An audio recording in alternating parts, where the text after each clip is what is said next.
da muke aikinmu. Tatin. Yau na marayu zamu. Tatin. Gida na marayu zamu. Tatin. Gidan na firizin zamu. Tatin. Taimako muka bada ba da fada muka je aikin ba. Tatin. Tatin ke gaisuwa ga Maraya mu ne ƴan uwansa. Tatin ke gaisuwa ga Maraya mu ne ƴan uwansa. Tatin ke gaisuwa. To wannan gida shine gidan marayu wanda ake kira da Gombe Orphanage Community Center Tumpure. Kuma ya faro asali ne kusan shekara 20 da suka gabata, wanda mu'assasinsa shine a Sheikh Aminu Daurawa, shine na farko wanda ya fara kawo mana al'amarin kula da maraya a kungiyanci a jihar Gombe fiye da shekara 20 da suka gabata. Ka zamu ce a Najeriya ma wannan mu'assasin shine fara, saura aka yi koyi da shi. To daga nan aka yi wannan gida, aka samar da wannan gidan, aka sha gwagwarmaya har ta kafu ta zauna, kuma ake rike da marayu a kowane lokaci baya gaza yara 50. In sun girma a yaye su a ƙara ɗeba wasu. Yana da coordination a dukkan ƙasa baki ɗaya, amma ya fi ba da ƙarfi a nan jihar Gombe tunda anan yake zuwa tafsiri na kowane wata. To saboda haka anan ya fi ƙarfin mutane. Yana da organization da ake kira DRO, that is Da'awa Organization, Da'awa and Relief Organization. Ni dai abin da zan ce a nan, wannan gida Allah ya masa albarka, wanda ya asa wannan gida Allah ya taimake shi, Allah ya karama karfin gwiwa. Ku masu hidima ga wannan gida Allah ya karama karfin gwiwa. Kuma muna fatan duk wanda yake da hali wanda zai iya taimakawa ya shigo cikin wannan lamari don ya kurbi wannan lada na wannan marayu. Kuma muna fatan za mu samu tabaraki a matsayin kungiyarmu, a madadin kungiyarmu ta tatin, saboda ita addu'an maraya ba ta da hijabi. Saboda haka muna son wannan, muna aikata kwaɗayin wannan roman na wannan addu'a. Kuma duk wanda ya kula da maraya Allah ya san matsayinsa, al'umma sun san matsayinsa. Wannan ne yasa ko a cikin alkur'ani da Allah zai magana akan maraya sai da kakkausan harshe, saboda irin nauyin da Allah ya dora mana. Ku da kuke jagoranci, Ubangiji Allah ya ba ku ikon sauke nauyin da yake kanku. Actually, kungiyar nan kungiya ce ta 1313 and so far it's been doing well. To a takaice dai mu ma mun zo nan ne mu dan yi paying homage, mu ba da contribution dinmu, kuma dan Allah za mu yi kira ga manyanmu da za su ga wannan video din. Please, in any way you know you can contribute, kai ma ka zo ka saka naka. Sannan kuma ga waɗanda suke rike da gidan nan, dan Allah dan Annabi a rike amana. A rike amana, Allah dai ya taimake mu. Kuma mu 'yan kungiyar tatin dan Allah a ci gaba da yi mana addu'a, because this is just the beginning. Insha Allah. Wannan group din namu mai suna tatin muna buƙatar addu'a, musamman kuma na wayannan marayu, saboda addu'an su karɓaɓɓiya ce sosai. Muna buƙata a ci gaba da mana addu'a, kuma duk abin da muke Allah ya ƙara ninninka mana mu ci gaba da yin shi. Wani ya zama gwamnan banki, maraya ne.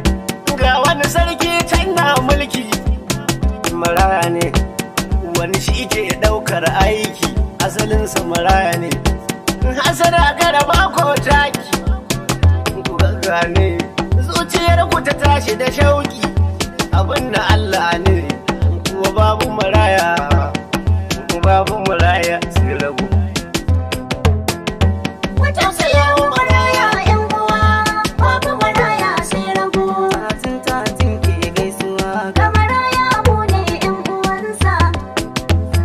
Ubangiji ka sauƙaƙa aiki dan nago. Babu maraya sai A rabu. yanzu tun jimin aiki muka tattago. Babu maraya sai rabu. Ba mu da shiga sha'anin aikin rago. Babu maraya sai rabu. Nemo tara ta rashin koka dabu. Babu maraya sai rabu. Muke babu maraya sai rago. Babu maraya sai Da rabu. yunkuri maraya zai zama gidigo. Shi sana ce babu maraya sai rago. Aradu babu maraya sai rabu baba. wanda babu uba sai dai uwa baba. Babu maraya sai rabu.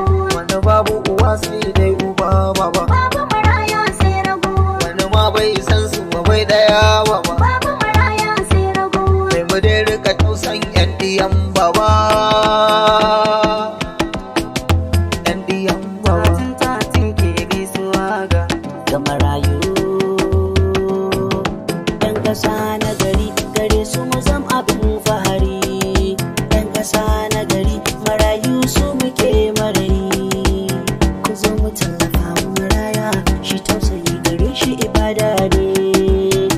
ibada ne janiya na sana kuka hawayen su maraya bawan Allah da mu da ku dauroniya ne himma ne ke gaisuwa ga maraya mu ne yan uwansa. gidan gyaran hali naga gidan gyaran hali gidan gyaran hali gidan da ke yin kwale-kwale gidan gyaran hali gidan da ke boye hali duk wanda ka gan shi ba fashi da ya kai kansa ba kaddara ce ba ta wuce kowa ba a koda nan gaba ba da saraiwa ba yi wa kai ba kamar yadda kuka gani wannan kungiya ce mai suna 1313 mukan kira ta 1313 alkhairi ce so wannan kuma za ku tabbatar 1313 alkhairi ce kamar yadda muka saba mun je prison din Kano mun je Sokoto yau kuma ga mu a Gombe so bara mu cika ku da surutu ba na tabbata wannan rana ce ta farin ciki a gare ku so muna muku fatan alkhairi muna kuma ba ku shawarar wannan guri dai makaranta ne na tabbata ba wanda zai so a cikin ku ya ƙara koma so muna muku fatan alkhairi muna kuma fatan duk wani abu da aka yi a baya ba za a ƙara wannan kuskure ba. Allah ya yi wa rayuwarka albarka wannan makaranta da kuka shigo Allah ta'ala isa ku yi amfani da alladabin da aka baku kuma kowaye a duniya yana iya shigowa wannan makaranta annabawa sun shigo shugabannin kasashenmu sun shigo kuma ga kun shigo ba na kasa bane ba tawaya bane kaddara ce daga Allah kowa yana shiga fitar ku ta zama abin misali ga sauran yan uwa da abokan arziki Allah ya kiyaye ku Allah ya muku albarka za a ba ku jarin nan Allah ya sa ya zama jarin da zai sa ku fitar da yan uwanku daga wannan 13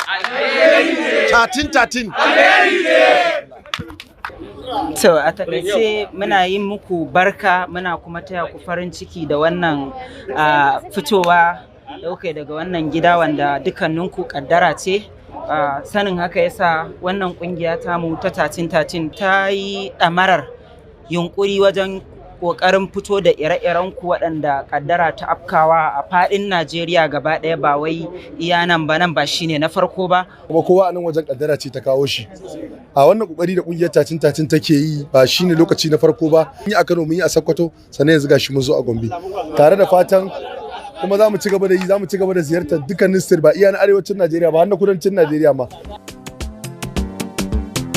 gidan gyaran hali naga gidan gyaran hali gidan gyaran hali gidan da ke yin kwale-kwale gidan gyaran hali gidan da ke boye hali duk wanda ka gan shi ba fashi da ya kai kansa ba kaddara ce ba ta wuce kowa ba a koda nan gaba ba da saraiwa ba yi wa kai ba ba rigima ce ba jarabawa ce duba wanda ba shi da laifi ma kaddara ce ba ta wuce mai ba duka wanda yake a ciki kar da ya ce ba zai fita ba kuma in kuka duba har da kulawa kwa samu a ciki sannan ku yi duba har da sana'u kwa koya a ciki wataran sai labari tarihi za ka bari a ciki watakila ka zama gwamna ko kwa shugaba na ƙasa na gani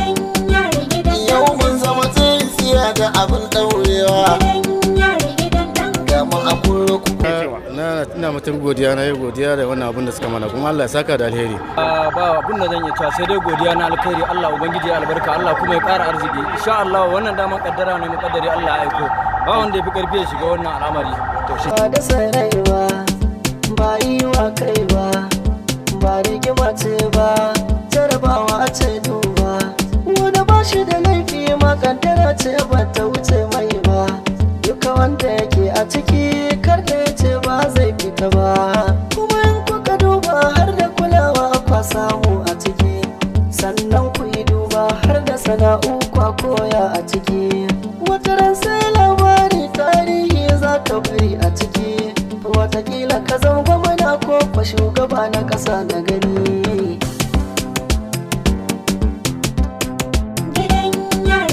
yau mun zama tsintsiya da abin daurewa ga mu a kurkuku da hali kyaukyawa mai manufa ta sharra ku ba shi iyawa maslaha muke a wajen ku na